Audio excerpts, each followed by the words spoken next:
My name is Rabbi Yonatan Nerel, and I want to share with you from Jerusalem a Tu Bishvat teaching about trees.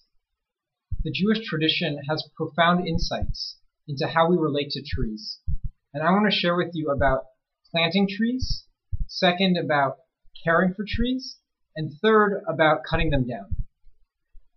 So first about planting trees. The Midrash, an age-old compilation of rabbinic teachings that help us to understand the Torah, teaches that we are to follow God's example regarding planting trees. When God created the planet, the first thing God did was to plant trees, as it says in Genesis, and God planted a garden in Eden. So too, when the Jewish people enter the land of Israel, planting trees should be our first involvement, teaches the Midrash.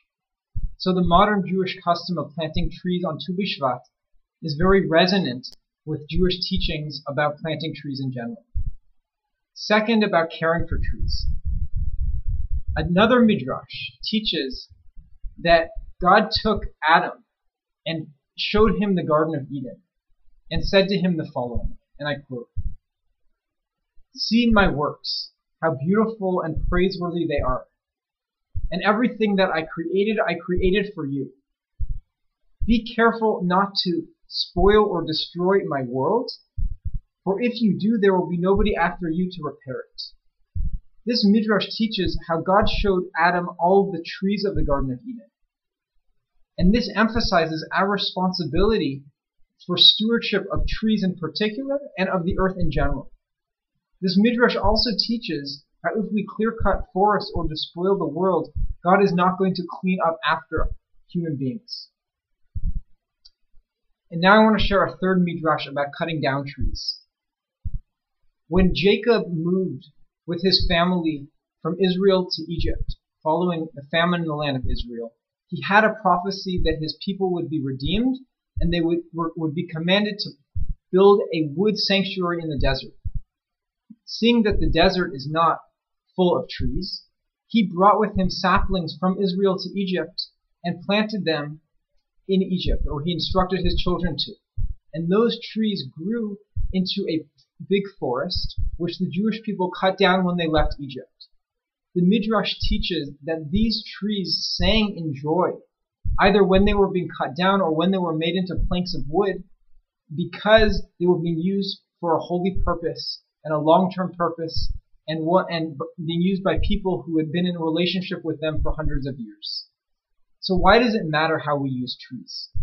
I want to share with you a few reasons. First, biodiversity. Second, erosion prevention. And third, oxygen.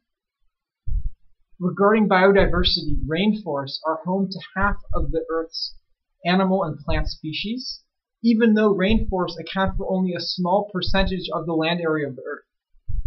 And some of the trees that we use, cardboard packaging, paper, or wood, may come from rainforests, so it's important how we use them.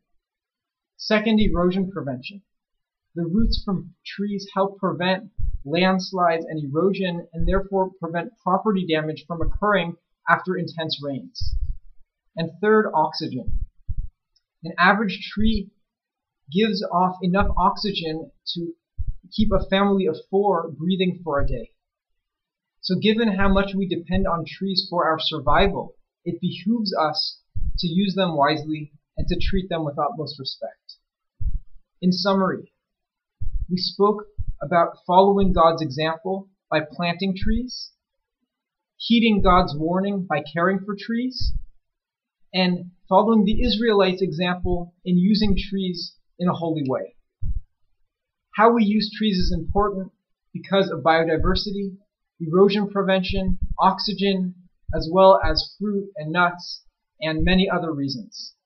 So this Tu Bishvat, let us connect to how we use trees in a new way, and may our holy and elevated and mindful use of trees set an example for our community and the whole world.